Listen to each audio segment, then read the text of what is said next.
Contrary to the rumors that you've heard, I was not born in a manger.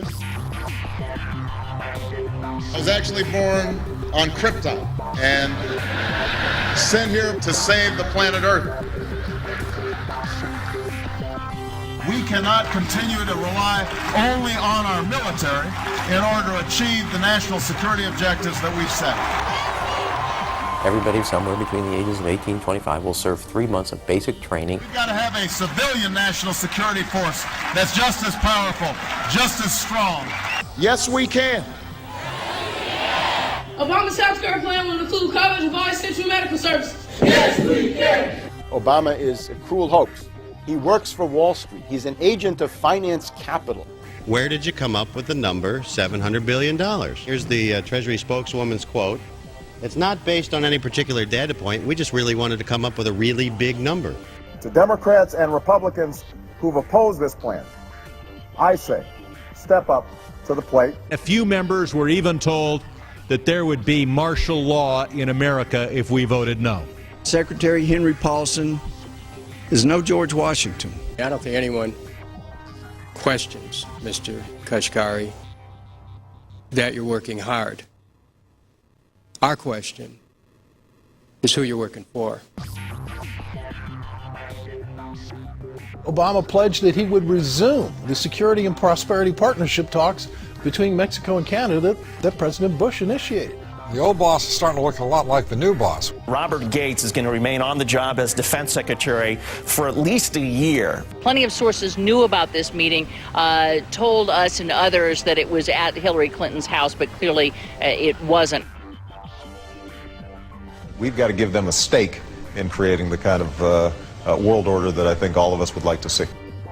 We see you causing a depression so you can blow out the economy and consolidate it and bankrupt it. We know that you are enemies of free humanity, and we are here standing against your tyranny.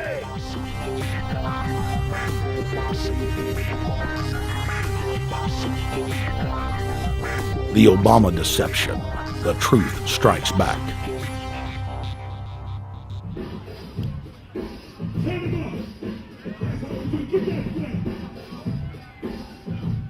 Barack is like the manager of Burger King. All presidents are, including Bush.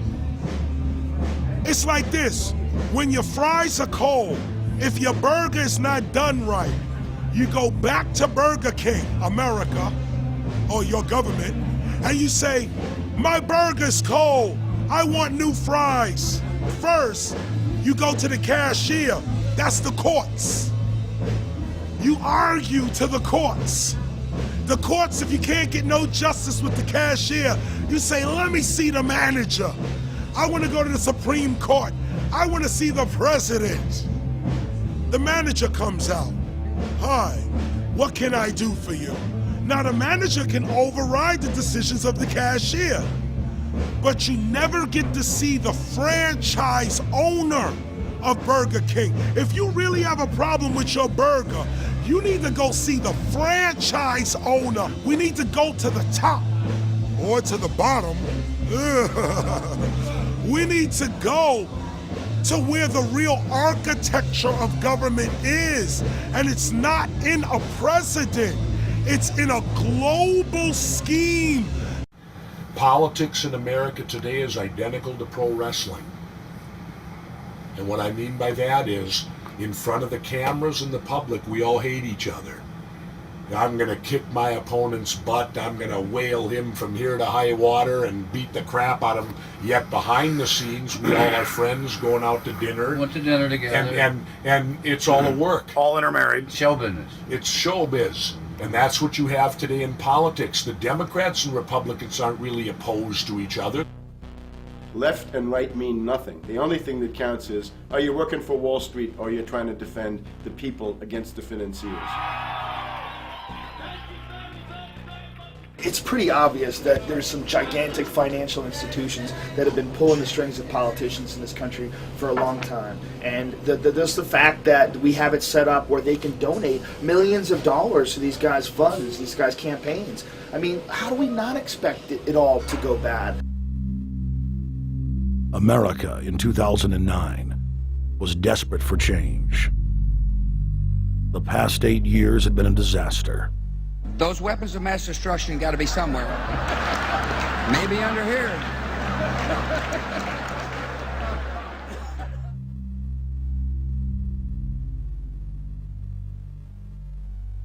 George W. Bush, who had claimed to be a conservative, had tripled the size of the federal government, shredded the Constitution, and destroyed the image of the United States worldwide. Nope, no weapons over there.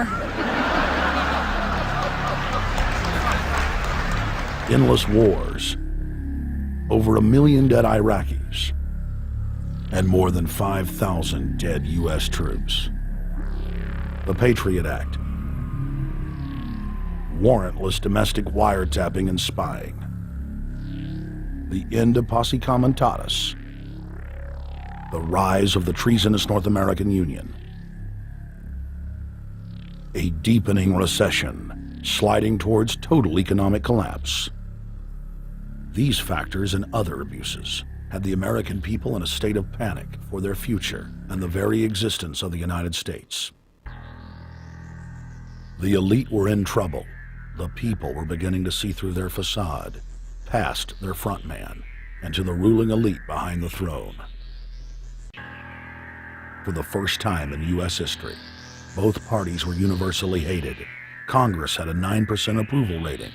The globalist agenda had stalled. And then, onto the scene came a man who promised change. Change we could all believe in. Barack H. Obama promised to end the war and bring our troops home fast. He pledged to uphold the Constitution and to stop the federal government from spying on the American people. Candidate Obama told American workers that he was going to get them out of NAFTA and GATT, and he's already breaking those promises. In this film, we will prove that Obama says one thing and does another, and that he works for the very same elite interests that Bush served, the very interest engineering the financial collapse and formation of a dictatorial world government. This film is not about left or right. It is nonpartisan. Our past documentary films are among some of the most damning indictments of George W. Bush and his administration that have ever been made. If humanity has any hope of effecting real change for the better, it will not come from the Madison Avenue false reality makers who have cast Barack Obama as the savior of the world. To alter our course from tyranny to liberty, to defeat the corrupt elite, we must get past the puppets and confront the real power structure of the planet. Now we can see a new world coming into view. A world in which there is the very real prospect of a new world order. Webster Griffin Tarpley is an accomplished geopolitical analyst and historian. Among his scholarly works are the unauthorized biographies of George Herbert Walker Bush and Barack Hussein Obama. Since Bush the elder made his speech at the United Nations back in September of 1990 talking about the New World Order, I think I've become confused about what's actually going on in the world. The New World Order is a more palatable name for the Anglo-American world empire. It's the planetary domination of London, New York, Washington over the rest of the world. It's hard to get people to join that or think they have a part in it if you call it the Anglo-American world empire. If you call it the New World Order, then people in India or someplace like that or the European Union might think, well, there's something in that for us too. But that's not what it is. It's the Anglo-American New World Order. It's really the old world order. It's the British Empire morphing into the American Empire. The U.S.-British world empire is what you're going to get. Combines of powerful men have always battled with each other over the levers of power. Gerald Celente is recognized as one of the world's foremost trends forecasters and is the founder of the Trends Research Institute. People that are knowledgeable know that the fight that this country has been waging since its inception is for the central bankers not to take over the country. And that's why people like Andrew Jackson were elected. And that's why people revere people like Thomas Jefferson and others. The takeover's happened, and it's a corporate takeover. Agents of the Bank of England, attempted to assassinate President Andrew Jackson on multiple occasions because of his resistance against a private central bank being set up in the United States. And it was something that Abraham Lincoln warned. And this is, by the way, why I believe he was assassinated. This is the Lincoln quote. "The money powers prey upon the nation in times of peace and conspire against it in times of adversity. It is more despotic than monarchy, more insolent than autocracy, more selfish than bureaucracy. I see in the near future a crisis approaching that unnerves me and causes me to tremble for the safety of my country. Corporations have been enthroned. An era of corruption will follow, and the money power of the country will endeavor to prolong its reign by working upon the prejudices of the people until the wealth is aggregated in a few hands and the republic is destroyed. Wall Street has killed Main Street." So I know how unpopular it is to be seen as helping banks right now, especially when everyone is suffering in part from their bad decisions. I promise you, I get it. Up until about the Kennedy assassination and the beginning of the war in Vietnam, the United States is a very powerful engine for world progress. It's the assassinations, the Kennedy assassination, and the others in the 1960s, the beginning of the Vietnam War, and the beginning of the absolute domination of the Wall Street group over every other interest. Nobody else counts except the Wall Street money masters. That has now made the United States into no longer a force for progress, but something very different, often a force for destruction in the world. The military-industrial complex has taken over the country along with the Wall Street gang. If you look also at the people that Obama has put on his appointments list, it's all Wall Street. It's government of Wall Street, by Wall Street, and for Wall Street. There's nobody from heavy industry. There's nobody from the auto sector, nobody from Silicon Valley, nobody from big oil, nobody from defense, no labor, no women, no retirees, no small business, nothing. It's pure Wall Street. The only people who have a voice in Obama's councils are Wall Street finance oligarchs. That's all there is. Nobody else counts for anything under Obama. It's the most extreme Wall Street administration we've ever had. Before his death, President Woodrow Wilson apologized to the public, regretting that he had been deceived by a group of international bankers and the country's financial system had fallen into their iron grip via the Federal Reserve Act of 1913. Whether sought or unsought by the military-industrial complex, the potential for the disastrous rise of misplaced power exists and will persist. Dwight D. Eisenhower, he warned the people that the military-industrial complex was taking over the country. Only 3 years after leaving office, President Eisenhower's prophetic warning concerning the threat posed to our system of government by the military-industrial complex came to pass. President John F. Kennedy had enraged the entire elite network. Now, Kennedy was brought in as somebody who was expected to be a puppet. It was thought that his pro-Nazi father, Joseph P. Kennedy, the bootlegger, the speculator, would guarantee that Kennedy would be obedient to the establishment. They thought that Kennedy was a sex maniac who could be manipulated through all of this, but it turned out that through his personal suffering, Kennedy had discovered a personal sense of himself which went beyond just being a puppet, and he began to think about things like economic recovery, world peace, having a space program, making deals with the Soviets, cutting the Federal Reserve down to size, and a whole series of other things. Executive Order number 11110, signed by President Kennedy, began the process of abolishing the private Federal Reserve. Kennedy was also pushing for real civil rights reform and had begun the process of pulling the troops out of Vietnam. The last time you had an actual president was Kennedy. The oligarchs took swift and decisive action. When John Kennedy attempted to take the government back from the robber barons, he was brutally murdered. The message to future U.S. presidents and leaders across the world was clear: do as you're told or die. John Fitzgerald Kennedy was the last true president of the United States. And until the globalists are removed from power, we will never have another real one. The other thing about the American presidency you've got to remember is that this is a puppet post. It's automatically going to be a puppet post. The idea that Obama is somebody who's going to come in and exercise real authority when he's obviously been chosen and given everything that he's got by these financiers. Presidents are now little more than corporate pitchmen who take all the political heat, while the controllers remain in the shadows, safe from public scrutiny.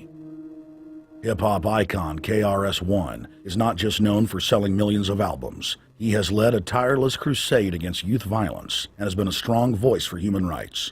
If they controlled it before, what makes you think they're not controlling it now? The country was on a verge of revolution. They threw a black man up. Now we like this. They give him the money, they give him the bundling, they give him vote fraud, they give him the media whores, they give him goons, they even have elected officials making threats to put people in jail if they criticize Obama in public. All of this is the mark of a puppet.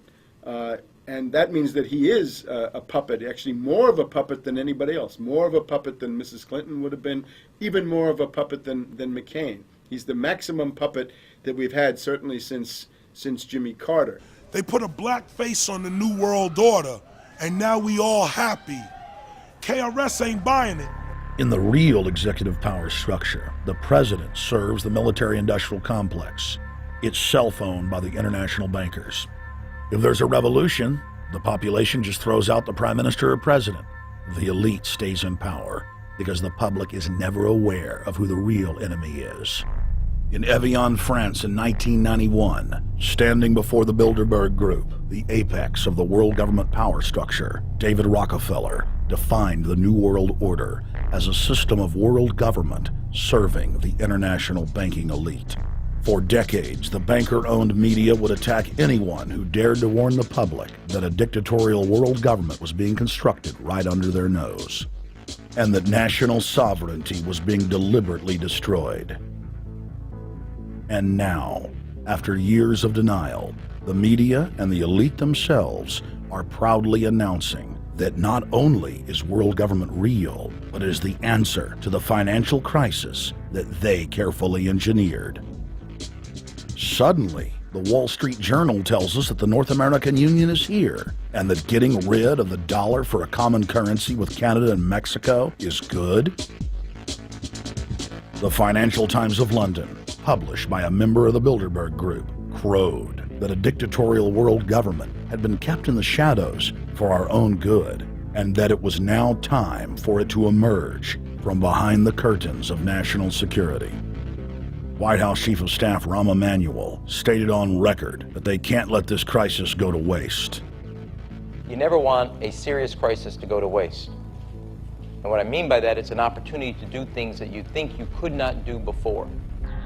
And Henry Kissinger, who gave Barack Obama his first job out of college, told national television that the economic collapse was a great opportunity to bring in the New World Order. He went on to say that Barack Obama was the perfect person to sell it to the world. But he can give a new impetus to American foreign policy, partly because the reception of him is so extraordinary around the world.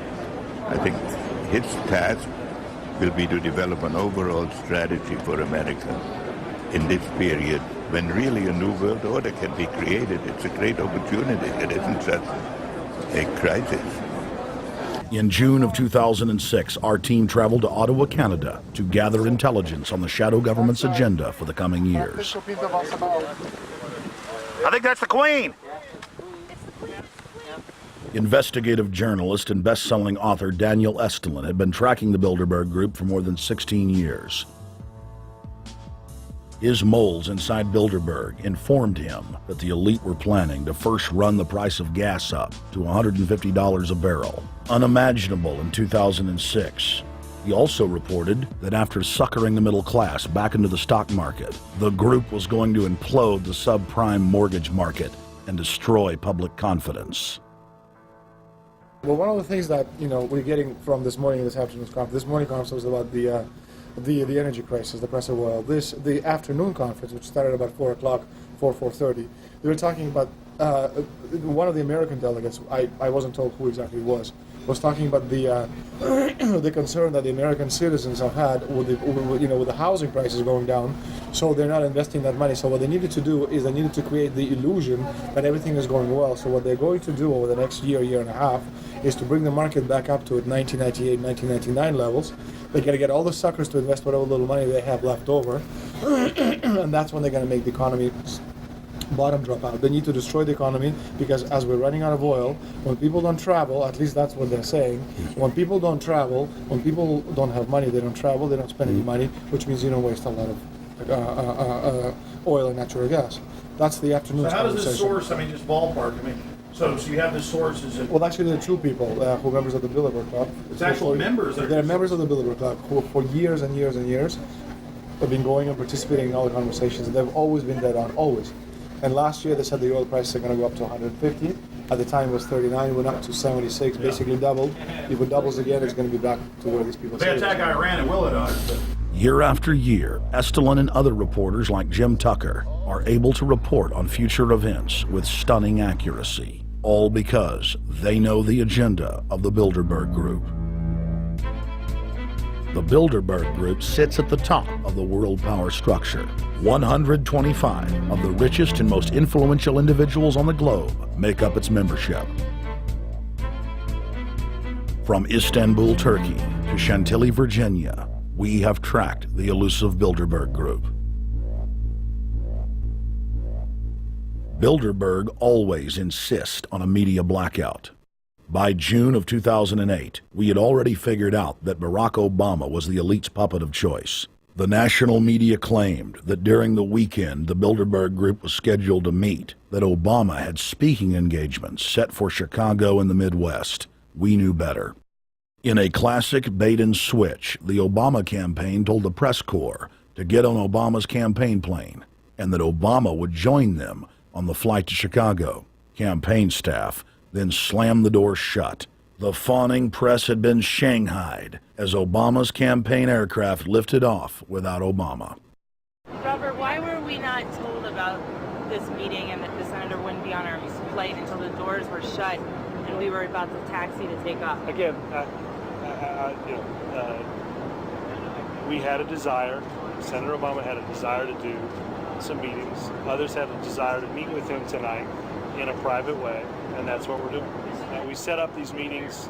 They're being done tonight. Again,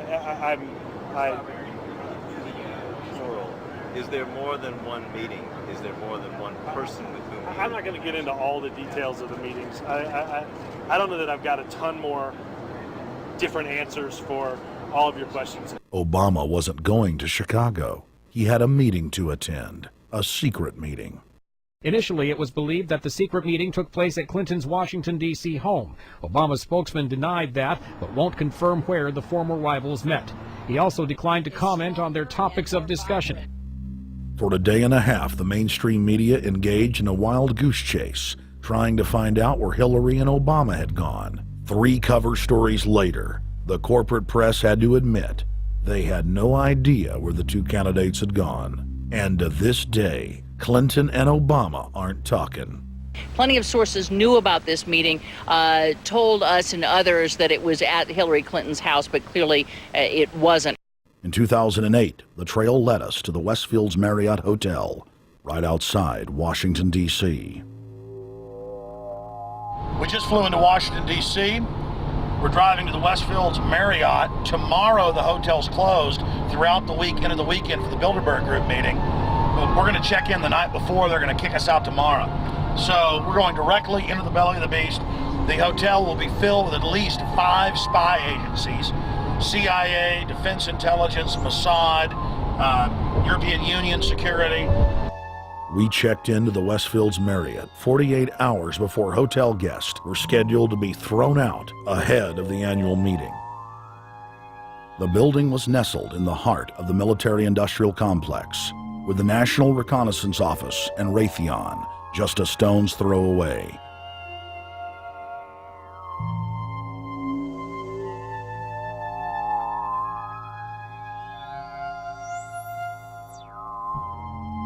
The plan tonight is to try to not get arrested, dodge the security, get in there, get some footage of the elite arriving in the morning, because some arrive before they officially lock it down, and then getting out of the building.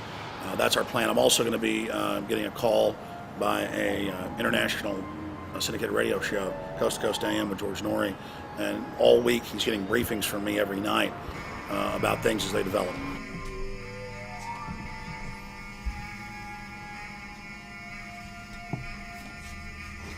George, we're sitting here in the room. As the phone rings with your producer, Tom Danheiser, to put me on, the fire alarm goes off. So everybody is exiting the building. I know this is a setup. They timed it exactly when this happened. Open the door. I want them to hear the fire alarm. Open the door. I want people to hear this live to the 16 million people listening.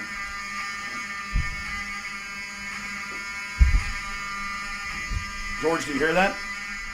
Now, they're going to use this as an excuse. The Westfields Marriott, right outside D.C. in Chantilly, they want to use this to flush us out of here. They're very upset. Everybody that covers Bilderberg, I was detained 2 years ago, interrogated, screamed at. They said Bilderberg was upset about me, wanted to stop us.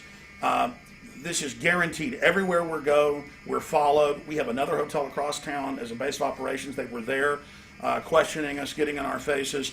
We're being followed everywhere. I need everybody's support right now. I pray to God they don't try to set me up. They may have tried to concoct this as some way to say, look, they didn't leave during a fire drill, assessing me, knowing I would stay and do the interview. But again, the moment the phone rang with Tom Danheiser, the moment the phone rang, the guys answered it, I'm standing there, the alarm goes off. It's going off right now. The guests are exiting the hotel out there. Of course, there's no fire. This is just absolutely insane. I noticed, too, that there was over 100 security people here today, but tonight we got back and it was a total ghost town, and this is what's insane. We have a security guy walk up to us 30 minutes ago, about 25 minutes ago, before this happened, and said, "What are you guys doing?" We said, "We're just walking around checking out the artwork in the hotel," which we actually were admiring it, but we were also going around getting some footage. And they said, "Well, no cameras allowed." We said, "Fine." And then he said, "Yeah, we had somebody do a fire alarm a few weeks ago, and me and Rob, my camera guy, were going, why is he telling us about a fire alarm?" I forgot that part, George. These bastards have done this. I don't know how. They're planning to try to set us up or something, but this is incredible. We are here in the middle of this right now, George.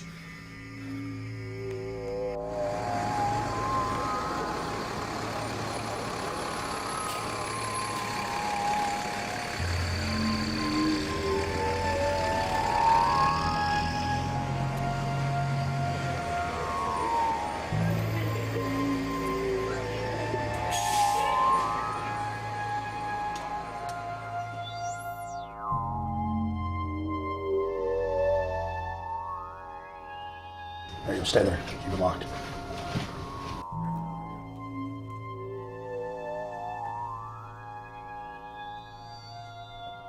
Let's go.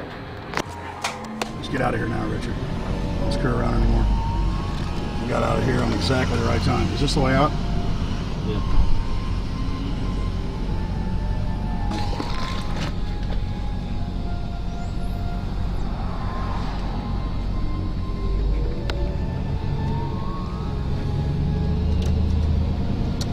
Car right behind us.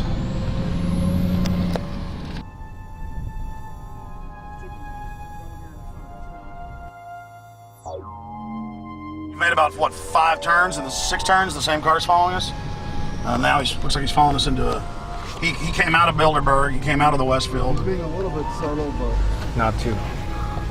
So there he is. That's him over there in the blue green car. Yeah.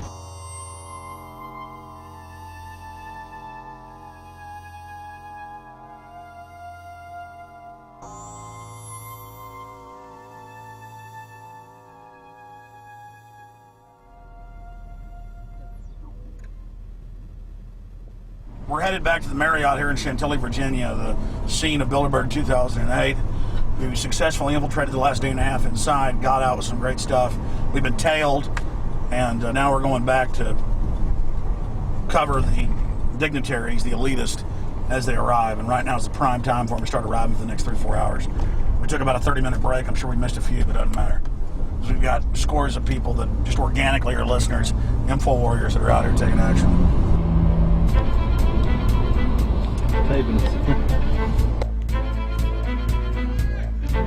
Yeah!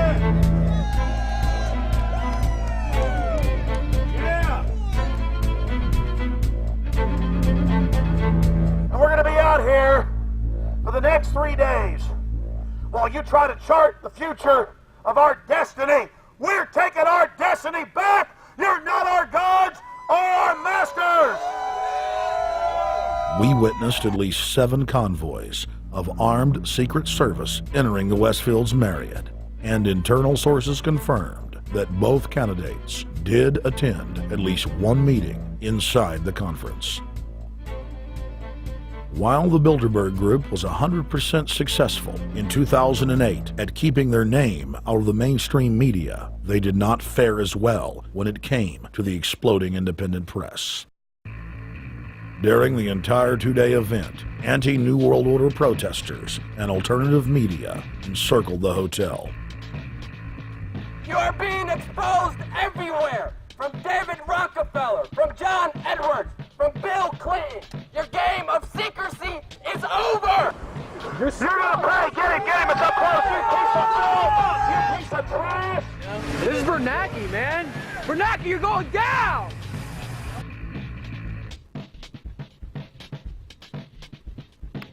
Obama, we know you're here, Obama. You cleared your schedule for the next 3 days. We know you're in Virginia. Arch criminals! New World Order scum! We are not your slave scum!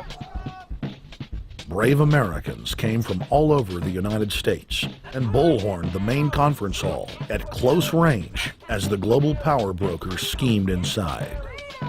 You are criminals! You control the central bank, you control the currency, and you're turning our beautiful country and world into a nightmare! The global elite are desperate to keep their organizational meetings a secret. They are keenly aware that if the population discovers that policy is being developed covertly by powerful special interest, the people will revolt. It is our duty to expose these criminals. It's a criminal act under federal law for federal officials to have private meetings to discuss world policy with non-federal workers. So everybody from the State Department, Treasury Department, White House, Defense Department, and others who show up, as they always do, they're committing a criminal act simply by being here to attend a secret meeting with officials from other countries to discuss U.S. policy in the world. So literally it's a criminal act. And every newspaper, every broadcaster has a patriotic duty to expose these scum and the evil they project.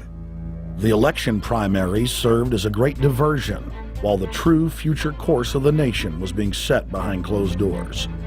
You've got, obviously, the Bilderberger Group, founded by the former Nazi Prince Bernhard of Holland. You've got the Trilateral Commission, founded by David Rockefeller's Zbigniew Brzezinski. They're the ones who ran the Carter administration. Everybody in the Carter administration, from Carter and Mondale and Volcker and Brzezinski, were all members of the Trilateral Commission. Founding member of rap sensation Public Enemy, Professor Griff, gave us his view of the Obama phenomenon. Barack Obama's been given a pass by the Blue Bloods. He's been given the okay by certain secret societies for them to let him in. I truly believe imperialism and fascism needs a facelift. And that facelift is going to have to be black. And the reason why I believe that, simply because I think they're trying to go into Africa. Well, they're already in Africa. But they want to totally control all the natural minerals that they're going to need to carry themselves into the 21st, 22nd, and 23rd centuries. You follow me? So I think they have to go through a phase of galvanizing the masses of dark-skinned people that truly believe that change needs to come, but the change that they're talking about is not necessarily change for the better as far as the masses of the people. It's probably a better change for them. It's not going to change for us, the little man on the totem pole. And no one looks at the agenda. As long as he positions himself right, have the right tie on, have the right smile, repeats the slogans over and over and drives it home, the average American is just going to swallow it hook, line, and sinker. And we don't even know what the agenda is. Writing in his 1964 book, With No Apologies, Senator Barry Goldwater said, The Trilateral Commission is intended to be the vehicle for multinational consolidation of the commercial and banking interest by seizing control of the political government of the United States. The Trilateral Commission represents a skillful, coordinated effort to seize control and consolidate the four centers of power: political, monetary, intellectual, and ecclesiastical.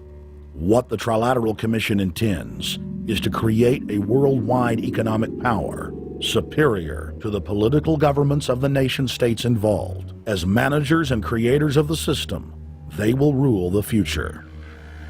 Bilderberg issues executive decisions and prime directives to its subdirectorates for implementation. The Trilateral Commission takes the Bilderberg Group agenda and executes it through regional roundtable groups throughout Europe, Asia, and the Americas. The Council on Foreign Relations serves as the managing roundtable group in the United States sector. The Council on Foreign Relations has dominated every administration since the days of FDR. The way in which they make policy and rule is that they are a polycentric oligarchical system.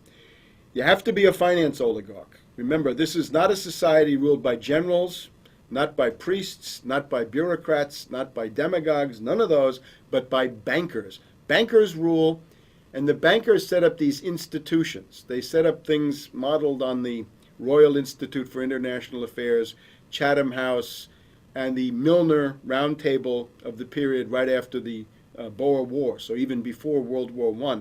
You had the British setting up these round tables, institutes with publications and conferences, and this is how they make policy. Upon Obama's inauguration, members of the Bilderberg Group, Trilateral Commission, and CFR flooded into every position of power in the executive branch, replacing Trilateral Commission and CFR members who previously filled the positions during the Bush administration. When you look at the U.S. ruling class, you'd have to say that they're a really pathetic bunch of failures and bunglers. They are a miserable excuse for a ruling class, and that's one of the big problems we have. Is you go from Clinton to Bush to Obama. What stays the same is the ruling elite that gives these puppets the orders that they act on. And these orders are wrong-headed, let's say, to say the least. They're basically bankrupt. They're going to lead to the collapse of this civilization. What they're doing is using the existence of the United States as a formerly powerful nation state to act out their Wall Street fantasies of world domination and maintaining their capital structures and maintaining their system of looting. And this can't be done. So the basic question is, they've hijacked our country and you got to take it back from them. You've got to drive Wall Street out of the government, and at that point you'd have a reasonable chance of getting back to prosperity and some kind of peace and order in international affairs. We had a chance to speak with economist and author George Humphrey. They have created a power elite, and we're not talking about the millionaire down the street. You can't even be a member of their club unless you're a multi-billionaire. And friends, this is not about rich versus poor. This is about a very, very small handful of the worst criminal element on this planet, manipulating and destroying the good people of this nation and of this world. About this Obama with change. Look at the people he's put in to mastermind the economic recovery. Larry Summers. I love it. Every time they talk about Larry Summers, he's always brilliant. He's another brilliant one. He's the one that helped dismantle the Glass-Steagall Act, the banking act that was put in place in the 1930s, so the banks couldn't become the banksters that they become. In the 1990s, you had the beginning of the derivatives bubble, thanks to people like Alan Greenspan, Rubin, Summers, a lot of the people who are now back in the Obama administration. And the derivatives, I think, are the centerpiece of this entire problem today. These are the same people, Geithner from the Treasury Department. Could you imagine that? Now we have the U.S. Treasury Secretary, who also is a Robert Rubin protege of the Larry Summers Group, that dismantled Glass-Steagall and broke apart the regulations that would have prohibited the banks and brokerages from becoming these criminals. He was the former president of the New York Federal Reserve. And now he's our Treasury Secretary? And as we all know, the Federal Reserve is as federal as Federal Express. It's a private bank. And now we've put this guy in charge of it? I mean, Wall Street has hijacked Washington in broad daylight. Every single one of his appointments support the status quo. Every one of his appointments are there to screw the American people. Every single one of his appointments are people who are working to bring down the Republic and the Constitution of this country. Secretary of the Treasury, Timothy Geithner, Bilderberg Group and Trilateral Commission member. Secretary of State, Hillary Clinton, is a Bilderberg and CFR member. She is also married to Trilateral Commission member William Jefferson Clinton. Ambassador to the United Nations, Susan Rice, Trilateral Commission. National Security Advisor General James L. Jones, Bilderberg, Trilateral Commission, and CFR. Deputy National Security Advisor Thomas Donilon, Trilateral Commission, CFR. Special State Department Envoy Henry Kissinger, Bilderberg Group, Trilateral Commission, and CFR. Chairman, Economic Recovery Committee, Paul Volcker, Bilderberg Group, Trilateral Commission, Council on Foreign Relations. The Director of National Intelligence, Admiral Dennis C. Blair, Bilderberg Group, Trilateral Commission, CFR. Secretary of Defense Robert Gates, Bilderberg Group, Trilateral Commission, CFR.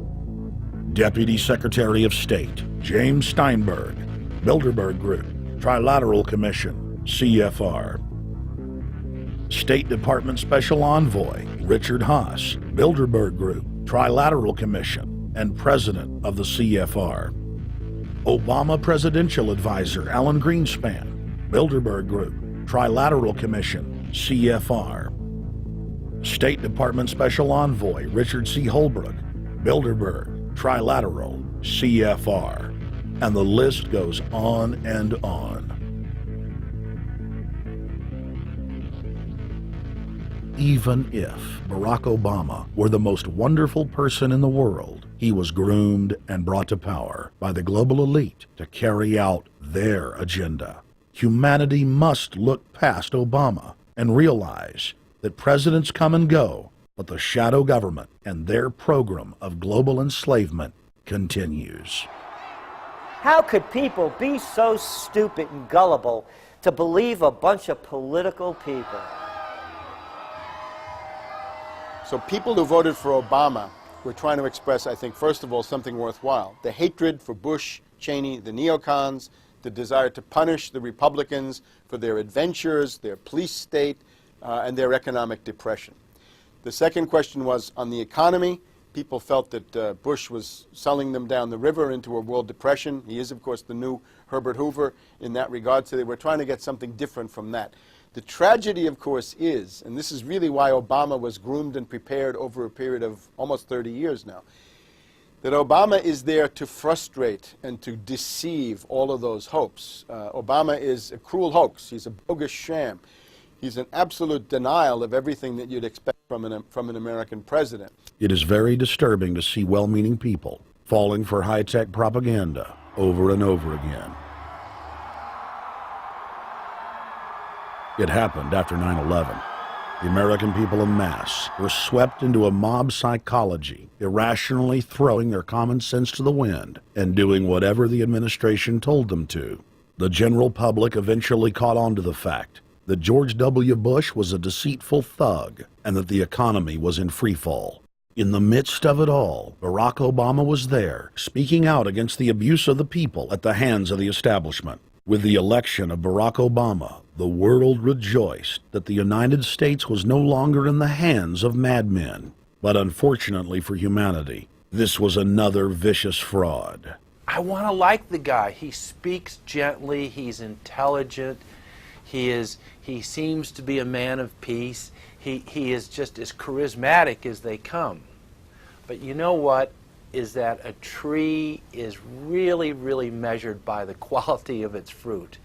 And when you kind of put away all the flowery words, when you put away all the rhetoric, when you put away all the rock and roll music, What he does is what's important for the people of this country, starting with the truth. Obama is notoriously a liar. He promised that he would get out of Iraq, I think within 16 months at some point. We had Samantha Power telling the Scotsman that he wouldn't be bound by those promises, and sure enough, he's now not going to be bound by those promises. Obama pledged in hundreds of speeches and interviews that within 6 months of being elected, he was going to bring our troops home from Iraq. But after he was inaugurated, the story changed. Now he said that they would look at bringing some of the troops home in 16 months. 2 weeks later, his story had changed again. Now the administration would look at bringing the troops home in 23 months. Well, Obama's already fudging.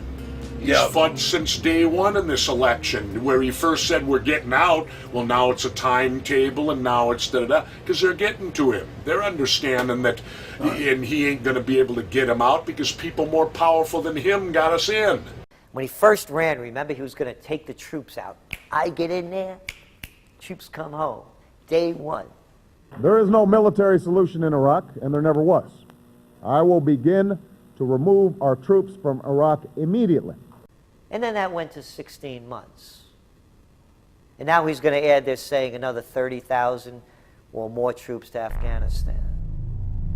Next, he sent 30,000 more Marines to Afghanistan, doubling the total number of forces in the crosshairs.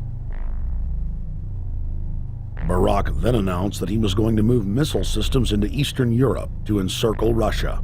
But after all, what should we expect after he kept Bush's Secretary of Defense Robert Gates? The outcome of this policy is if you're constantly meddling near the Russian borders with these fascist creeps, IMF NATO agents like Yushchenko of Ukraine or Saakashvili or Georgia, or these Kaczynski twins in Poland, or various collections of people in Latvia, Lithuania, Estonia, you're tied to these gangsters, and if they decide to start a war, that rapidly escalates into thermonuclear World War III. This is worse than the neocons. Bush and Cheney never got as far as Brzezinski, Soros, and the other people running Obama. Barack Obama swore that he would vote to repeal the Patriot Act, but then he voted for its reauthorization. Obama decried the Bush administration's illegal warrantless wiretapping of the American people. Then he voted to legalize it. Obama pledged that he would filibuster any attempt to give retroactive immunity to the telephone companies, the telecom companies, except he then turned around and voted for that bill. Most people don't know, for example, that he voted to reinstate the Patriot Act and more government wiretapping. Candidate Obama told desperate factory workers in speech after speech that he was going to renegotiate NAFTA and GATT to make it more fair for American workers. It is absolutely true that NAFTA was a mistake. But then his campaign was caught sending out memos to top corporate leaders, telling them not to worry and that it was just campaign rhetoric. We had Obama saying, you know, I'm against free trade, I don't like NAFTA and all those free trade sellouts. We had Austin Goolsbee going to the Canadian diplomats and saying, don't mind him, he's just popping off, that's just election era rhetoric, doesn't mean anything. Presidential candidate Barack Obama was publicly criticizing the North American Free Trade Agreement in a bid for votes, but privately telling Canadian officials not to worry about it. He said that he was going to bring us peace in the Middle East. He said that he was going to bring us transparency and a balanced economy. He said that he was going to not have lobbyists. He said he was going to clean up government. He said he was going to work for the environment. And point by point by point, within the first month of his inauguration, he has lied and deceived and cheated the American people. The people of the United States and the world were filled with hope that Obama was the real deal when in his first week in office he signed an executive order supposedly closing Guantanamo Bay and other secret prisons. Then the press actually had a chance to read the executive order and were shocked to find that the executive order only said that Obama was thinking about closing Guantanamo in a year. But worst of all, the executive order continued the practice of rendition which the LA Times called secret abductions. They don't know. They think that he's signed off immediately on closing Guantanamo, but he's allowing prisoners now to be taken to foreign countries and not knowing where they're sending them and to be tortured in foreign countries. They don't know that they kept that provision in there. Obama is now continuing the practice of secret arrest, secret prisons, and most importantly, indefinite detention without trial. When a British High Court said that it was preparing to release secret British and U.S. torture orders that prove that the Bush administration was ordering personnel to systematically abuse detainees, Barack Obama threatened to cut off all U.S. intelligence ties to England. To add insult to injury, he stated that the program was important to national security, not only endorsing Bush's crimes, but continuing them. Obama voted for a reinstatement of the Patriot Act. And by his early deeds already, again, as we saw with the issues of retention, he's willing to send people that have been charged with nothing to be tortured to so-called get the truth out of them. If the makers of this film attempted to cover all of Obama's lies, this documentary would never be released because there are new ones every day. So in the interest of time, we're going to cover one more big one. Barack and his handlers made the cornerstone of his campaign, keeping lobbyists and donors out of his administration. Within hours of being elected, Obama did a 180 and filled the White House and federal government with lobbyists and donors at all levels. Obama picked William Lynn, the top lobbyist for Raytheon, to fill the #2 position at the Department of Defense. Timothy Geithner, former president of the private Federal Reserve Bank of New York, was picked by Obama to be Secretary of the Treasury. Geithner promptly crammed the Treasury Department full of lobbyists, like his chief of staff, Mark Patterson, formerly the top lobbyist at Goldman Sachs. Obama appointed top lobbyist to the Saudi royal family, George Mitchell, as the lead Middle Eastern envoy. Obama appointed the king of Wall Street lobbyists, Leon Panetta, to head up the CIA.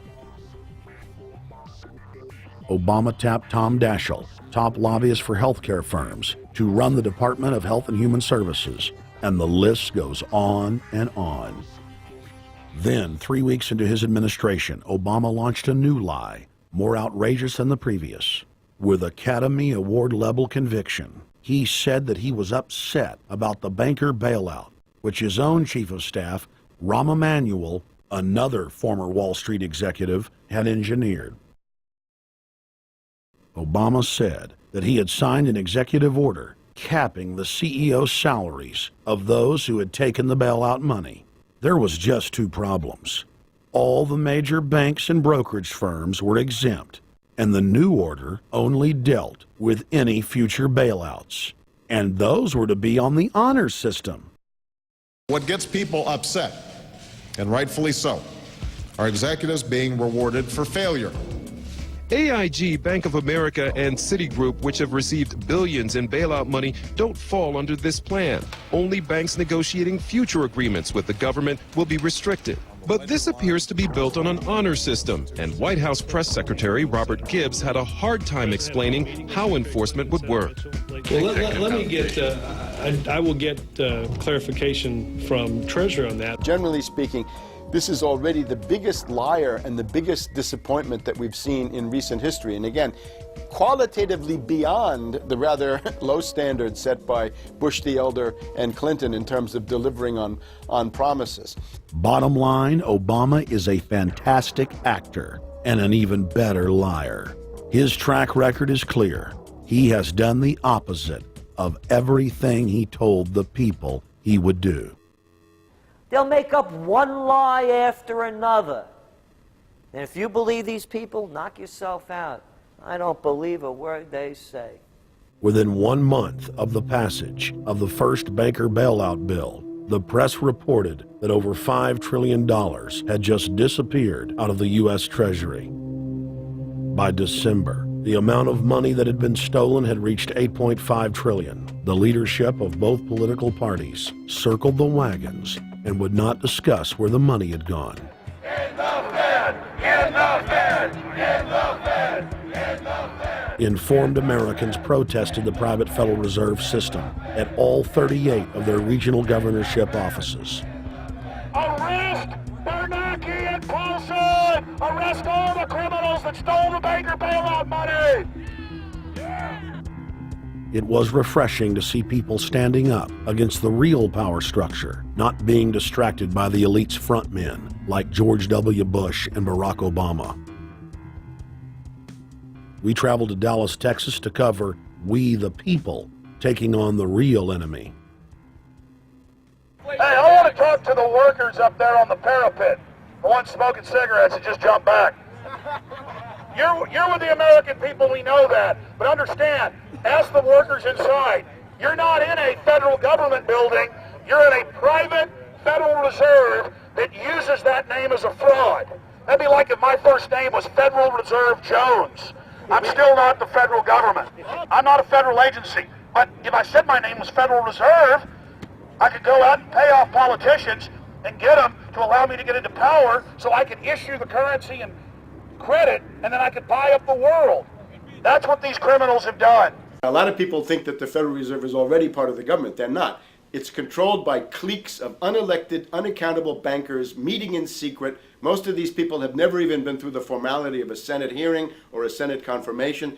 They claim that they're part of the U.S. government. They masquerade as if they were part of the U.S. government. But in reality, this is a purely private operation. Jackals, hyenas, raptors, all of them loyal, not to the American people, but to the Wall Street banks, which is where most of them come from.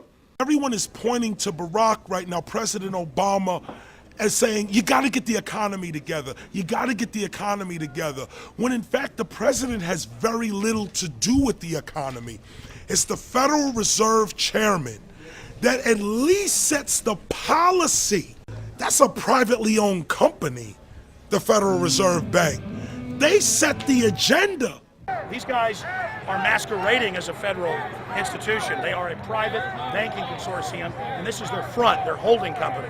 The Federal Reserve is not federal. It's a front for a private banking cartel. That's on record in congressional testimony, and they're the ones orchestrating the economic collapse we're seeing right now, so that's why we're here. While at the End the Fed rally outside the Federal Reserve Bank in Dallas, Texas, we spoke with Ron Paul's brother, Wayne Paul. 1913, the Federal Reserve Act was passed, floor of the House, where 3 members of Congress were on the floor. At that time, they only needed a majority of votes to pass it. So in 1913, the Federal Reserve Act was passed. 20 years later, 1933, under Roosevelt, the United States was declared bankrupt. And in 1933, the Federal Reserve private bank says, okay, USA, what are you going to pledge as collateral on the debt you owe me? What happened by 1936? Does anybody know? We instituted Social Security system, and you and I and our children and our children's children were pledged as collateral on the debt of our government to the Federal Reserve. And that's where we're at today. It took 20 years to make this country bankrupt, and since then, our government has operated under emergency powers of our government. It is not the president that makes the decision in this country.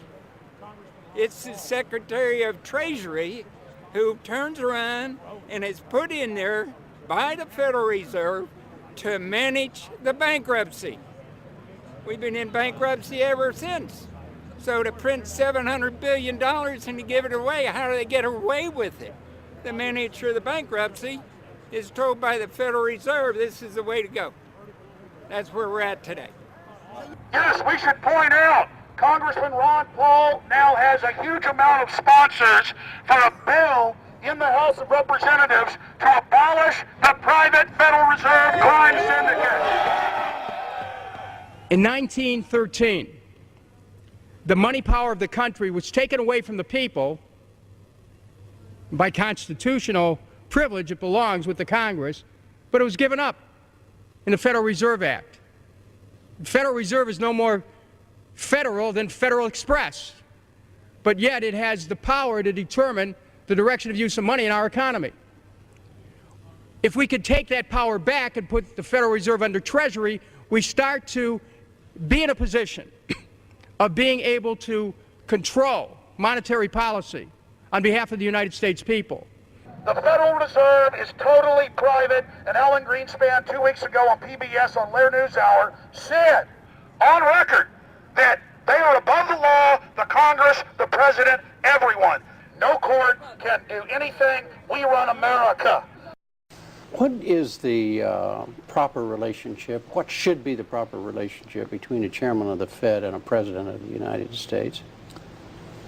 Well, first of all, the Federal Reserve is an independent agency, and that means basically that there is no other agency of government which can overrule actions that we take.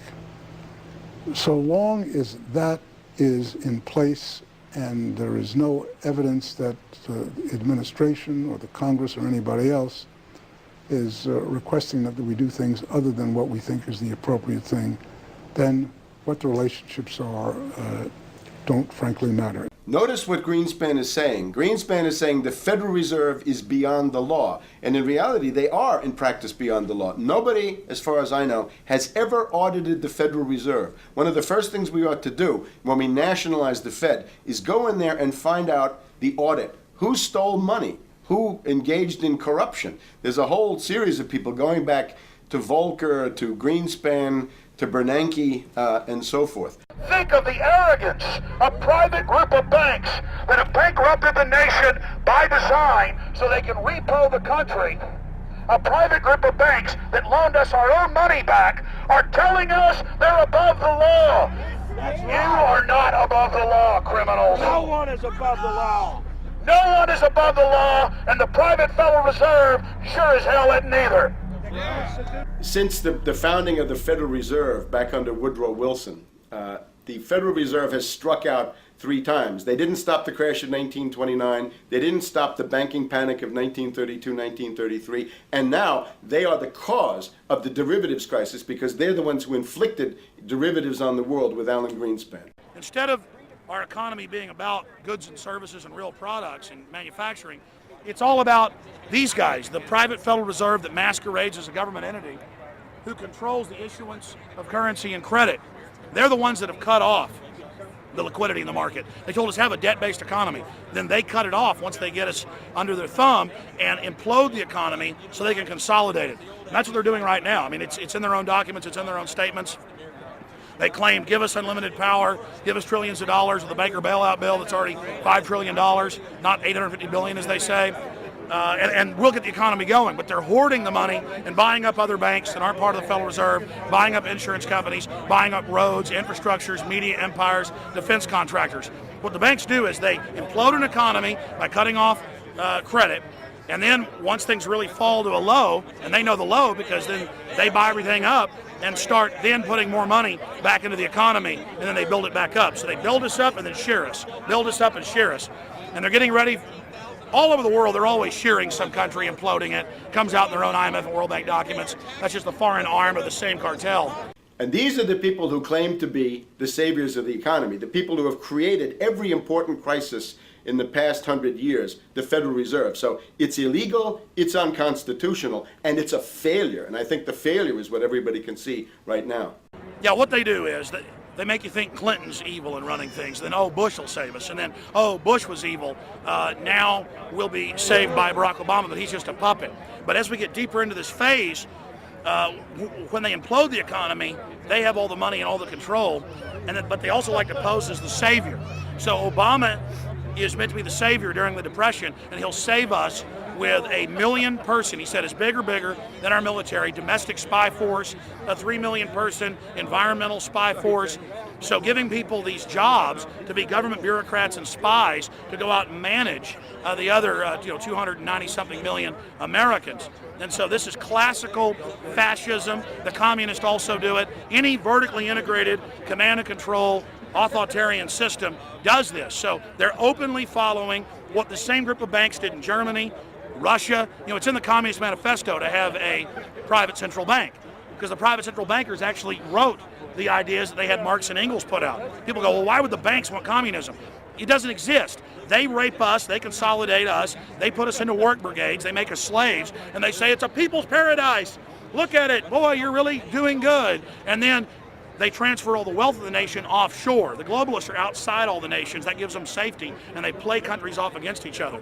And so that's what we're facing and dealing with. And so they're bringing in classical, hardcore tyranny in the U.S., but we have the internet. We've grown our numbers. The alternative media's exploded. That's why they're trying to move in to shut down and regulate and tax the web, but it's too late for them. They're playing in the 19th century, 20th century rules. It's 21st century, the century of resistance to tyranny. And so it's going to be one hell of a fight with the people and free humanity on one side and the New World Order on the other. And every one of you out there counts, needs to be involved in this fight like nothing you've been involved with before, because this is life and death.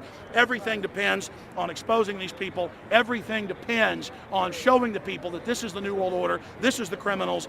We're dealing with the king rats here, the people that are carrying out tyranny worldwide. And either they fall or we fall. Either worldwide darkness and a new age of tyranny and oppression and with a scientific overlay, or a new age of liberty and freedom and a new renaissance. The choice is the people's out there. Okay, we can tell you what's going on. You can check it out for yourself and find out it's true. But don't wait. Investigate now. Get involved now. Go out there and reach out now. We don't have time. If you're looking for the solution, look in the mirror. Look right into the mirror, because you out there, men, women, old, young, black, white, doesn't matter. It's going to be up to you if they win or if liberty succeeds and the people have a chance of having any future. These are cold-blooded eugenicists. These are cold-blooded people who think they're God, think that they're our masters, that think that we're animals. These are the guys that funded Lenin and Stalin and Hitler and Mao. These are the guys, it's all on record, that bankroll this stuff. They are hardcore vicious, and they must be resisted. You're watching The Obama Deception. We're going to go right back to the film in just a minute. But I wanted to take some time out in the middle of the film to encourage all of you that are watching it online right now to go to Infowars.com and purchase a high-quality DVD of the film. Or you can go to PrisonPlanet.tv and download a high-quality DivX version to burn to disc or DVD to give to your friends, your family, your neighbor, and your community. I also want to challenge all the viewers out there to take time out to write notes as you watch this film and to check all the claims that we've made for yourself, because I'm confident in the information presented here. And I want you to not trust me, but to know for yourself, to know in fact that Obama is a betrayer and a liar, a Judas goat, a Trojan horse to bring in the one world government. So again, I want to thank you for watching The Obama Deception. You can go to Infowars.com and get a high-quality DVD, or watch it in super high quality and burn disc to give your friends, your family, your neighbors, and warn the public at PrisonPlanet.tv. Now let's cut right back to The Obama Deception. Up until about the Kennedy assassination and the beginning of the war in Vietnam, the United States is a very powerful engine for world progress. It's the assassinations, the Kennedy assassination, and the others in the 1960s, the beginning of the Vietnam War, and the beginning of the absolute domination of the Wall Street Group over every other interest. Nobody else counts except the Wall Street money masters. That has now made the United States into no longer a force for progress, but something very different, often a force for destruction in the world. That doesn't need to remain that way. The interest of the American people is to fight to take your government back from Wall Street and make the United States a force for progress in the world, which we easily could do if we could just break the power of the people behind Obama. The main banks of Europe, which were started by Adam Weishaupt and Rothschild, the Banque Nationale de Paris, the Bank of England, the Bank of Italy, have all financed the messianic and war leaders of the last 200 years. Napoleon, Lenin, Stalin. They backed Adolf Hitler. They backed Franklin Delano Roosevelt. And they are backing right now Barack Obama. The banking cartel had established a beachhead in 1913 through the Federal Reserve Act. In 1947, they set up a parallel shadow government through the National Security Act. From 47 on, the national security state began the long process of absorbing federal and state bureaucracies, while at the same time undermining the constitutional power of Congress and dominating the executive branch. By controlling the issuance of currency and credit, the private Federal Reserve was able to buy up most of the Fortune 500. And if a company wouldn't sell, the bankers would unleash federal regulators to run them out of business. Private central banks in Europe, the United States, and England took taxpayer money and loaned it at over 30% interest to third world nations. The bankers would then bribe the leaders of those countries not to pay back the loans. Their third world puppets would sign agreements stating that when the country defaulted, the banks would be given all the natural resources and infrastructure of the once sovereign lands. But worst of all, the countries would pledge future taxes paid by the people in perpetuity as profit to the private banks. By the year 2000, there were few nations that had not fallen to the designs of the money power. The globalists were now ready to start their final phase of world government takeover, the destruction of the Western nations' economies. To carry out their final takeover, they first removed banking regulations like the Glass-Steagall Act in the late 1990s. This allowed their front companies to issue unlimited credit to the world and to set up colossal Ponzi schemes, the likes of which the world had never seen. The scams were advertised by the controlled corporate media as completely legitimate. Because of the fantastic returns, private investors, corporations, state and local governments invested heavily. They had taken the bait, hook, line, and sinker. To destroy confidence, in late 2007, the bankers themselves began to badmouth the scams they had created. Next, the central bankers cut off the tsunami of fiat money that they had been using to pump up the bubble.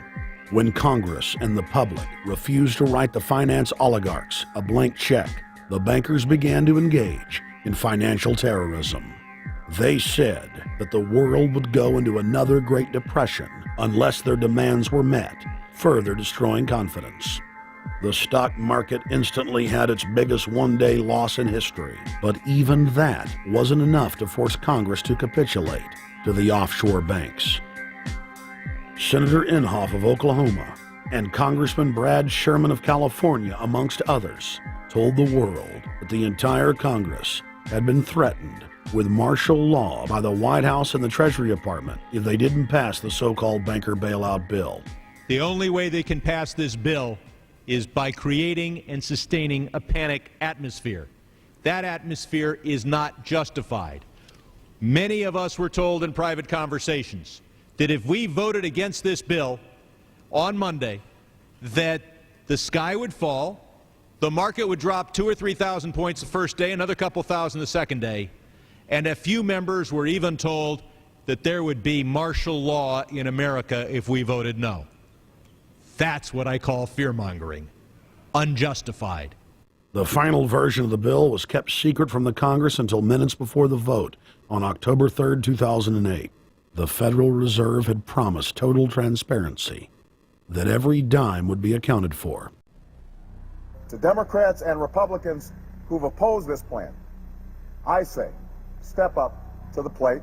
Let's do what's right for the country at this time, because the time to act is now. To prevent the possibility of a crisis turning into a catastrophe.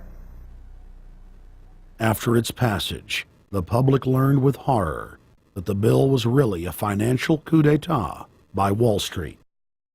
The bill didn't just give $700 billion to the banks. It was a blank check. And as of February 2009, $9.7 trillion has disappeared into a black hole. Within 24 hours of its passage, Secretary of Treasury Henry Paulson said they were no longer going to use the money to unfreeze the mortgage market by buying bad debt. We went to Congress. Illiquid assets look like the way to go. As the situation worsened, the facts change. I will never apologize for changing an approach or strategy when the facts change. Paulson has, in the meantime, admitted that the subprime mortgage crisis is not the cause, really, of the breakdown of the entire world banking system and the bankruptcy of most of the banks in London and in Wall Street. He said, oh, we're going to buy up toxic assets, but we're not going to worry about subprime mortgages. What he's talking about is derivatives. Derivatives are the center of the crisis. He went on to say that where the money was going was a secret. I believe that banking institutions are more dangerous to our liberties than standing armies.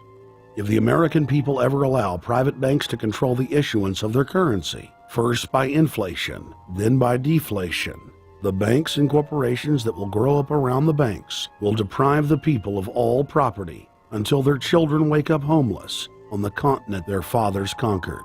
The issuing power should be taken from the banks and restored to the people, to whom it properly belongs. Thomas Jefferson, 3rd President of the United States. Secretary Paulson came in with the Vice President and Fed Chairman Bernanke and made all these assurances that there was absolutely a critical, immediate need to get rid of the corrosive derivative products, all the different names for this, ubiquitous, sub-S retraded credit default swap, blah, blah, blah, blah. Okay? But they talked about them as though they knew what the hell they were. You got the money and you immediately said, what items, what auction? Now the Treasury just basically cut that out of the bill. And what we have here is a situation where banks are hoarding the money that they're getting from the TARP. They're using the money to purchase other banks. And all of a sudden, the Treasury sent a signal to the banks, forget about it. We're going to give you the money that you want, and you do what you want with it. Unless you direct it specifically, it's not going to happen. I don't think anyone questions, Mr. Kashkari, that you're working hard. Our question is who you're working for. Throughout its passage, President Bush and Senator Obama worked in tandem to get Congress to pass the bill without even having time to read it, despite the fact that in major polls, 98% of the American people were against the bill. The leadership in both parties were for it. And I really want to commend Barack Obama, because as we were involved in the this and that and different provisions of the bill to persuade people, he really gave them confidence that this was the right decision for the American people, even though it wasn't, in our view, a great bill for them to vote on. I want to take a particular moment to also thank an individual who's not here, and that is Barack Obama, who made numerous calls not only to all of us, but to members of our caucus, and helped us gather the votes on the Democratic side to pass this legislation. Bankheads then bragged to the press that they were hoarding the bailout money and using it to buy up smaller, healthy banks and insurance companies. Their plan was working like a charm. Next, the central bankers loaned the federal government back $787 billion of our own money at interest for President Obama's so-called stimulus package. And just like the banker bailout, Congress was given less than an hour to read the 1,070-page-plus stimulus bill. Barack Obama, who had pledged on the campaign trail to wait 5 days before a bill could be voted on so that the Congress and the people could have a chance to read it, said that the stimulus was too important and it had to be passed before anybody could see it or read it, or the crisis would turn into a catastrophe. Doing little or nothing at all will result in even greater deficits, even greater job loss, even greater loss of income, and even greater loss of confidence. Those are deficits that could turn a crisis into a catastrophe, and I refuse to let that happen. After its Friday passage, in gangster fashion, President Barack Obama took a 4-day vacation and said that there was no rush to sign it. The spending bill was really a takeover bill, designed to further federalize the states and to pay off rich donors that had donated to both parties. As the world slid deeper into depression, the bankers celebrated the fire sale that they had created. I believe the phrase burdens of the office is overstated. Yeah, it's kind of like Why me? Oh, the burdens, you know. Why did the financial collapse have to happen on my watch? It's just pathetic, isn't it? Self-pity. And I don't believe President-elect Obama will be full of self-pity. With their access to unlimited fiat capital, they could now buy up sectors of the world economy not already controlled by them. For over a century, the Anglo-American establishment had worked to bring the world system to this point. Artificially engineered global bankruptcy. In an address before the Trilateral Commission in June of 1991, David Rockefeller laid out the elite's ultimate goal. The supranational sovereignty of an intellectual elite and world bankers is surely preferable to the national autodetermination practiced in the last centuries. Now that the bankers were holding the world hostage, they issued their ultimatum. The only solution to restart the global economy would be to set up a planetary government ruled by a new Bank of the World, a Bank of the World owned and controlled by them. Suddenly, hundreds of prominent publications announced the solution, the people's only salvation. Time magazine, in an article titled "The New World Order," said that the new super bank would control the world's currencies and set interest rates, and that the new bank would, quote, knock the heads of bad countries like the United States.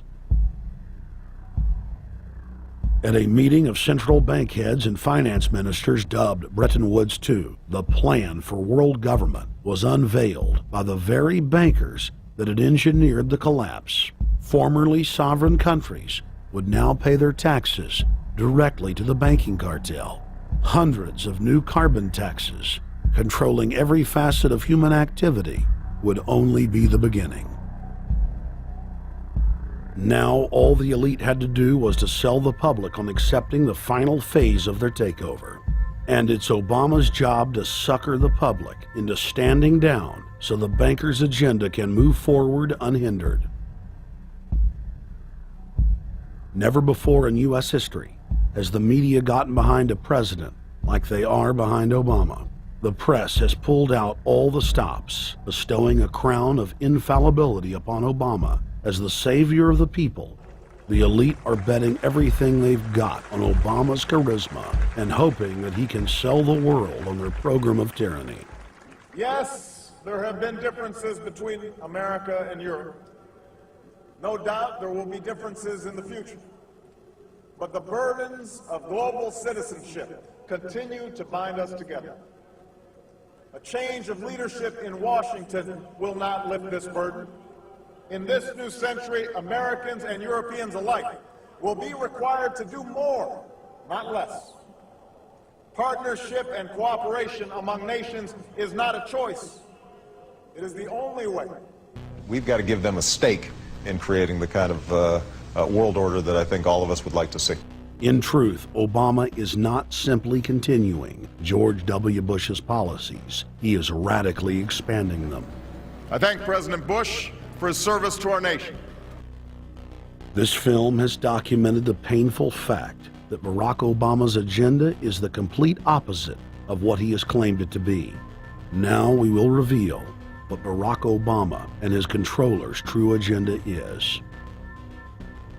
Number one, bring the United States under the complete regulatory control of a private offshore superbank known as the Bank of the World.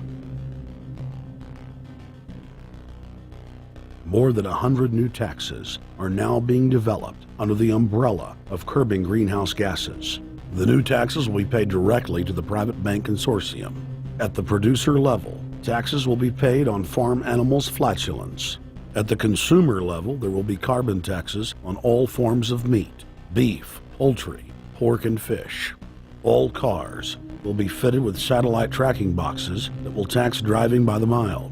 And an added tax will be placed on all fossil fuels, including motor oil and natural gas. All plastic products will have a carbon tax added. Outdoor space heaters and fireplaces are to be taxed. All electricity produced by coal-powered plants will be taxed. Under the cap-and-trade system, citizens will be forced to pay taxes on thousands of products to private cap-and-trade services owned by Al Gore and other elitists. There will be taxes on light bulbs, water, trash pickup, air travel, train travel, bus, ship, medicine, steel production, mining, clothing, laundry, asphalt are just a few of the new taxes to be levied. But to truly transform our economy, to protect our security and save our planet from the ravages of climate change, we need to ultimately make clean, renewable energy the profitable kind of energy. So I ask this Congress to send me legislation that places a market-based cap on carbon pollution and drives the production of more renewable energy in America. That's what we need. The notion of anthropogenic global warming is a fraud. In other words, the idea that the planet is getting warmer and that human activity is somehow responsible is a pseudo-scientific fraud. It's a big lie. It's a monstrosity. Remember the Nazis, they had race science, race hygiene. They said Aryan blood is different from any other kind of blood. This was, of course, idiocy, a fantastic piece of nonsense. Today, we got something similar. Global warming caused by human activity, and the answer to that is carbon tax plus cap and trade, according to the wishes of Al Gore, Prince Charles, and basically the entire world banking community, the world oligarchy. What they're trying to do with that is to perpetuate the current system where bankers rule the world, financiers rule the world, and the rest of us get the crumbs from the table. But remember, if you try to put on cap and trade and a global warming carbon tax with the idea that you're going to save the polar bears, what you're going to do is destroy human society. You're going to cause genocide on a massive scale. The deaths will be measured in the hundreds of millions and indeed in the billions. Just the idea of global warming means that there'll be no development for Africa, no development for the poorer parts of Southeast Asia, and no world economic recovery of any kind ever in our entire lifetime. So it's important to expose and fight the pseudo-scientific fraud of global warming. One more point about this. You don't need a climatologist to know that this stuff is a fraud. I'm a historian. I can tell you, in the last 1,000 years, we had a period of very warm temperatures called the medieval warm period, where all kinds of grapes and semi-tropical stuff was growing very far into the northern hemisphere. That was about 1100, 1200. It happened to correspond with an all-time maximum of sunspots. Right now, we can say that we're going into another maximum period where there'll be some warming, but we're well within the limits of the medieval warm period. About 1600 to 1650, there was an ice age in northern Europe. The North Sea was filled with ice. The German and Dutch ports and the English ports were filled with ice. That corresponds to an all-time minimum of sunspot activity, the Spörer minimum and the Maunder minimum. So this has largely got to do with solar activity. We can see that other planets, not just the Earth, are warming slightly as a result of increased solar activity. But we're well within the minimum. So what the oligarchs claim to be an open and shut scientific case is a piece of pseudo-scientific nonsense, and it should be rejected. Number 2, the social engineers are fully aware that the Obama craze will wear off quickly. So they are racing to put in place the most oppressive police state control grid in human history. 20,000 battle-hardened regular Army troops are now being deployed to patrol the streets of the United States. FEMA is now building giant camps in every region of the country, and the Congress has introduced bills like the National Emergency Centers Act, H.R. 645, which merges local governments and the police under federal control. And as we all know that have watched these things, they're ready for the riots. With these detention centers that are being opened up around the country, with state police training for riot control in the event of economic calamity and food riots, they know what's going on and they're prepared for it. So people better also prepare for it themselves. Anyone that's not prepared for what's going to happen, they deserve what they get, because there's enough information out there pointing to the problems, and they should take all precautionary actions. Next, Obama ordered the Defense Department to issue DoD Directive 1404.10, establishing a 1 million person civilian army under his control. Simultaneously, Obama launched USAService.org. The new website deceptively masquerades as a federal agency, but in reality is a recruiting tool building a separate, completely private army outside of government that takes orders directly from Obama's controllers. Barack Obama has refused to rescind Presidential Decision Directive 51, signed by George W. Bush. The directive plainly states the president is a dictator and that Congress is ceremonial. We cannot continue to rely only on our military in order to achieve the national security objectives that we've set. We've got to have a civilian national security force that's just as powerful, just as strong, just as well funded. President Obama and his Chief of Staff, Rahm Emanuel, have repeatedly stated on the record that all Americans below the age of 64 will be forcibly conscripted into federal service. Citizenship is not an entitlement program. It comes with responsibilities. Everybody somewhere between the ages of 18 and 25 will serve 3 months of basic training and understanding in a kind of civil defense. Now, it doesn't always have to be service in uniform. One of the things that if you talk to our generals, they are desperate for is a civilian counterpart to our military forces. So is this compulsory then? Well, you have to, in a sense, it's a required of everybody, 18 to 25, 3 months, and at some point at that point you do it. Obviously, I'm not going to say perfect legislation. We'll work that process through. Or you could do it during a college summer, or you could do it after high school. If you have a demagogue with a fanatical mass movement of personality cultists who is imposing the program of a group of extreme bankers and finance oligarchs, that's fascism. Obama's transition site, change.gov, proclaimed that middle school and high school students will be forced to serve the federal government. Fascism is gutter up, streets up, hooligans, thugs, fervently idealistic students, swarming adolescents, just the kind of thing you see around Obama. The way you get a population to enslave itself when the police and the army are no longer enough to do that. So I think that's if you're a left liberal, it's time to open your eyes to that. All young Americans between the ages of 18 and 24 will be conscripted into a paramilitary domestic security force. If Obama has his way, adults and seniors will also be forced into other forms of service for the betterment of the homeland. Number 3, disarming the American people. Obama operatives in the Congress have introduced more than 10 bills that would end the Second Amendment as we know it. H.R. 1022 would allow the new Attorney General Eric Holder the dictatorial power to ban any gun he wishes at will. In 2008, before the Supreme Court, in the D.C. gun ban case, District of Columbia versus Heller, Holder argued for the complete disarmament of the American people and that only the military should own firearms. H.R. 257 would ban all youth shooting sports, including YMCA and Youth Olympic shooting clubs.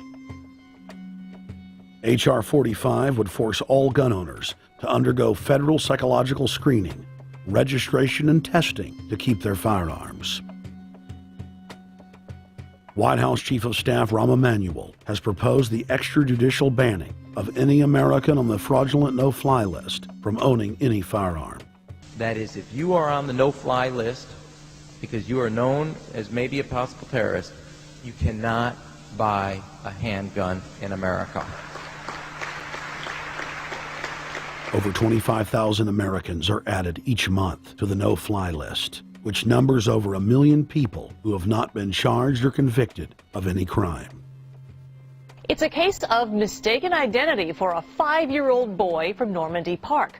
He had trouble boarding a plane because someone with his same name is wanted by the federal government. King 5's Mimi Jung is live at SeaTac Airport to explain. Mimi. Lori, it's hard to believe that a 5-year-old could be considered a threat, but that's exactly what happened here at SeaTac last week when Matthew Gardner showed up for a flight to LAX. And a foreign charter. As 5-year-olds go, Matthew Gardner is about as harmless as you can get. But when he and his mom checked in for their flight at SeaTac last week, Matthew was considered the criminal. If you're on that no-fly list, your access to the right to bear arms is canceled because you're not part of the American family. You don't deserve that right. There is no right for you if you're on that terrorist list. And even though this Matthew Gardner is only in kindergarten, TSA workers still conducted a full-blown search. They searched all of our belongings. They took everything apart piece by piece. Nadia Counter says it wasn't easy being treated as a possible threat to national security. I picked up my child to give him a hug and tell him, it's okay, we're doing fine. And they reported to me that I was not allowed to touch him.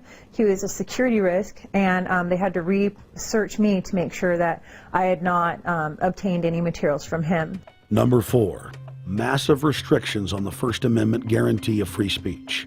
The President, Congress, and the FCC have announced plans to not only curtail speech on talk radio and newspapers, but to also regulate speech on the internet through the Orwellian-named Fairness Doctrine. The Obama machine is also pressuring Congress to pass draconian hate speech laws that will eviscerate the First Amendment. Number 5, they plan to further federalize health care so that the government can dictate what kind of care citizens receive. Modeled after the British system, this includes rationing care and restricting what procedures the handicapped and elderly are eligible for. Number 6, Obama is already pushing to expand the Department of Defense budget and to station more U.S. troops overseas to encircle Russia, China, Iran,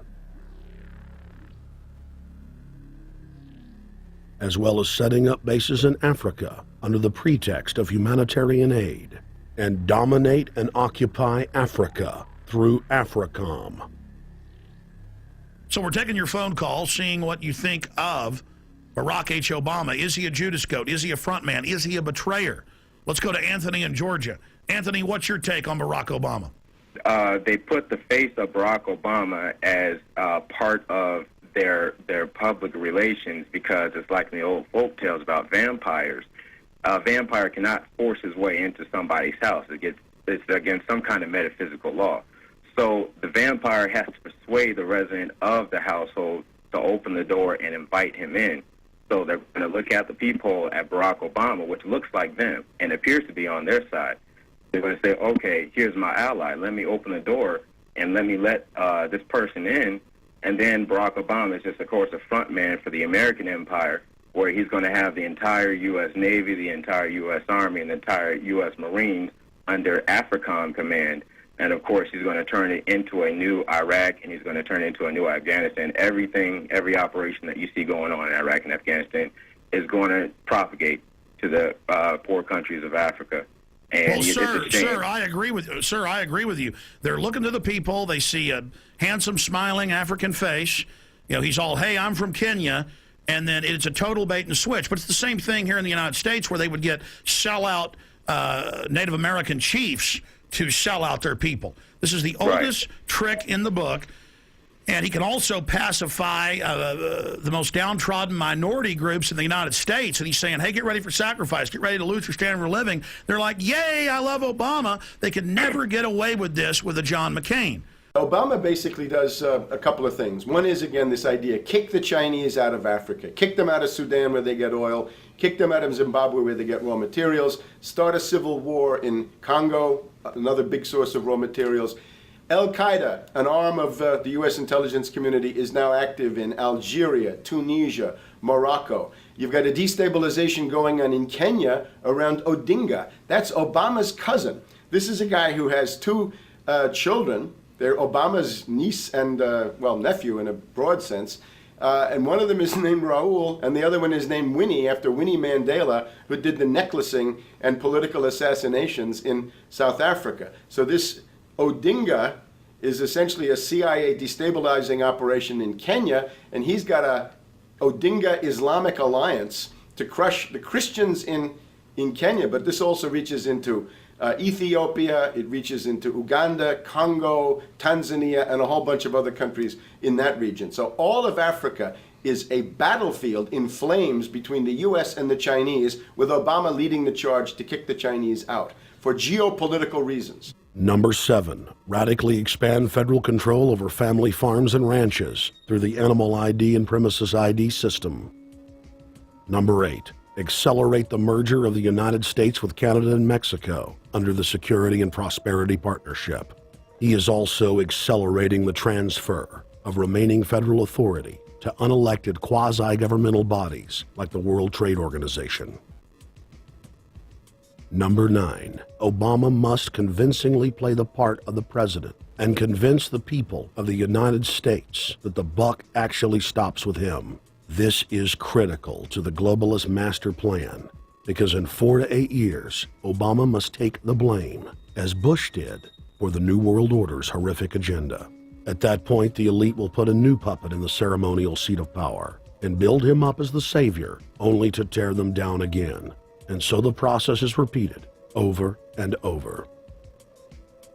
For their program to work, it is essential that the people not learn that the presidency is now nothing more than theater, because if they did, the people would stop looking at the pawns and start looking for the king. Through this system of deceit, the elite's criminal agenda can continue forever because the people waste all of their political energy debating the media spectacle instead of investigating the globalist agenda. Number 10, it's Obama's job to sell the public on globalist policies that aren't in the people's best interest. But the overlords have many salesmen. His most important function is to protect the criminal oligarchs from prosecution while they loot the economy worldwide, start new wars, and engage in torture. They're called Generation O, and they were the key to Barack Obama's White House win. During the campaign, Barack Obama used the internet like no other candidate before him, harnessing the energy of millions of his supporters. But the question now is, what to do with this young, eager, energetic army? This gives Barack Obama and his administration contact information for so many people, so next time he needs to push his legislation, he can contact all these people. Kennedy-esque. I feel as though this was like when John F. Kennedy was elected. Shouting, smiles, and tears. It was the scope of Obama's victory that was most impressive. I saw a photograph of Obama playing basketball, and I said, you know what? I see him as a leader, and that's the world that's in his hands. Own a piece of history, commemorating the day the world changed forever. His confident smile and kind eyes are an inspiration to us all. In summation, Barack Obama is a Madison Avenue created fad.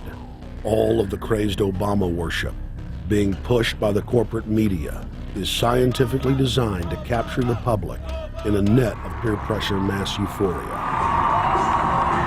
If the New World Order can just distract the public for a few more years, the elite can finish constructing their police state control grid. Now, a lot of times, we don't want to know the issue. Right. We don't want to know the issue. We feel, what do you call this thing where you get this false sense of gratification, but because a black man is in office, everything's going to be all right. No, everything's not going to be all right. Yeah. Until you look into the agenda and what the Democratic Party has been about, is about, and will be about, regardless if Barack Obama is the president or not. And that's real. Barack Obama is the perfect Trojan horse. He makes the people feel like they finally have a place at the table, even as he betrays them. I won't have to worry about paying my mortgage. Oh, it's such a blessing to see you, Mr. President. Thank you for taking time out of your day. Never in my life would think that this would ever happen. Sadly, many Obama supporters can't see what's right in front of their faces because they've already invested their very identity in this artificially created cult movement. Throughout history, it has happened over and over again.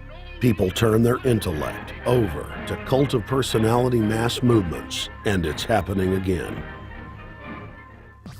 The evidence presented in this film is documented fact. And those that ignore what history has taught us do so at the peril of us all.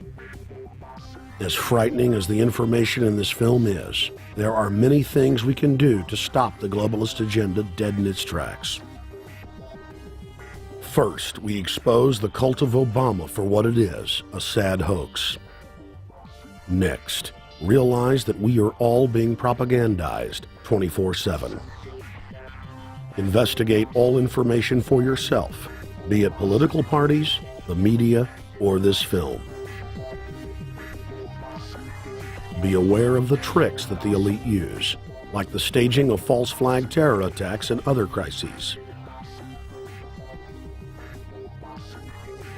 Rediscover the Constitution and Bill of Rights. Promote a culture of true liberty. There is a reason the internationalists are attempting to destroy the sovereignty of all 50 states. They know it is one of the biggest threats to their domination. The federal government has been completely hijacked by foreign interest, and more than 25 states have recognized this fact and are moving to block the New World Order at the state level by declaring their 10th Amendment powers. But most important of all, there is a huge awakening taking place in the United States and across the world against the globalist agenda. Free people everywhere are joining together and saying no to corruption and tyranny and no to world government. This is the center of endurance, and endurance is what wins wars. Not how many people you kill, but how long can you endure. George Washington lost almost every battle he had, but he endured. He out-endured the British, and that's how the battle was won, endurance. And each and every one of you watching this, every single one of you, is just as important as the people who were our founding fathers, as you are just as important as the Sons of Liberty who met in the 1770s to philosophize about freedom, to philosophize about a republic, to philosophize about a truly free country with a republic. There's 1 billion people on the planet. It only takes one to change it. Are you the one? There may be everybody in your classroom bugging out. Your whole school may be on fire with kids wild and bringing guns in. But are you the one? Nature has a way of abundance. Nature puts out a lot of stuff looking for the one. So if you're going to go along with the trend of let's just kill each other, let's disrespect each other, then you're part of nature's plan as well, to be part of just the excess.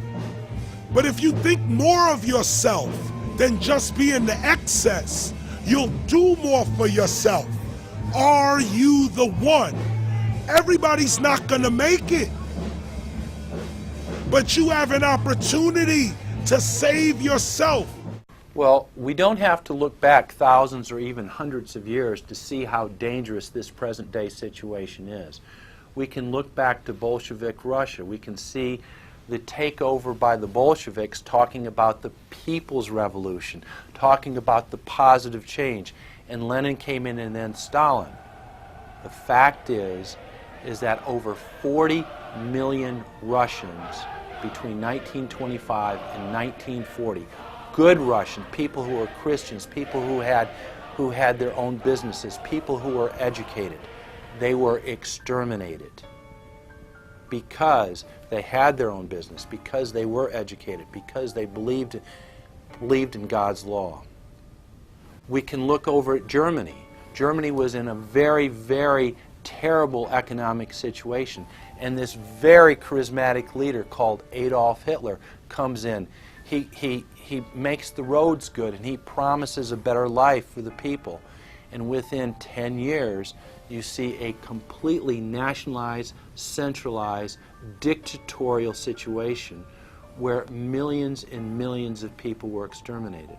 And then we can go to Maoist China. Mao came in, he promised change, he promised a better life, and within 5 years, 60 million Chinese were exterminated. They don't teach that. They don't teach that in the schools these days, and it wasn't that long ago. And I pray to God that this will not happen in the United States. And the way it won't happen is if you and your friends and all of us together take action to say no. This country is too precious. It's too wonderful. It's too good of a place to lay down as a victim. Greatness could arise once we break the shackles of the government that's holding us back. One thing America has more than any other country is an entrepreneurial spirit. One thing we have more than any other country is the ability to be innovators. You know, if I was born in Italy, I wouldn't be the trend forecaster I am today because I would have been locked into a culture of thinking one way. We have that freedom of expression and freedom of thought that could free us to create greatness again if Big Brother doesn't come down on us harder. Humankind is at a historic crossroads. The forces of globalism are marching towards absolute despotism. Look in the mirror, count the cost, and decide, are you going to let history repeat itself? Or will you stand tall with freedom lovers everywhere and stop the completion of a world dictatorship?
Thank you for watching The Obama Deception. I want to challenge all of you out there who are shocked by this film to take time out to research the claims of this documentary so that you will discover that we've told you the truth and that, frankly, it's far worse than we could even present here in the limited time we had. And once you find out the claims in this film are true, I want to ask you to do the only thing you can do. Spread the word. Warn your friends and family, your neighbors, about this deception, about this betrayal. We have to warn the people that Barack Obama, despite his fancy teleprompters and his silver tongue, is nothing more than a New World Order frontman, a pitchman, selling you tyranny. Please get the high-quality DVD at Infowars.com. Make copies of it. Get it out to people. Wake them up. Let them know the threat. Let them know what the New World Order and the global banking system is doing. Download high-quality copies at PrisonPlanet.tv. Whatever you do, get the truth out to the people. Because as Thomas Jefferson said, all that evil men and tyrants need to flourish is that good men and women do nothing. So we cannot stand here idle while this treason is taking place, while this betrayal is unfolding. Thank you so much for watching The Obama Deception.